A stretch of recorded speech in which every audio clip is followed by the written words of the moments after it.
How to upload multiple picture in WhatsApp status.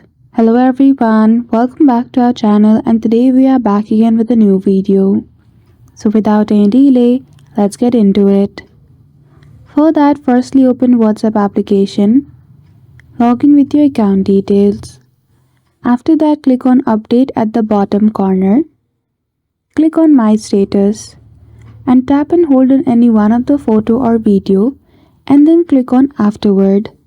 Once you have selected multiple photos and video, as you can see you have this option available to upload this video or photo one by one in your status. You can add caption for each one of the file and click on the upload option. And that's it.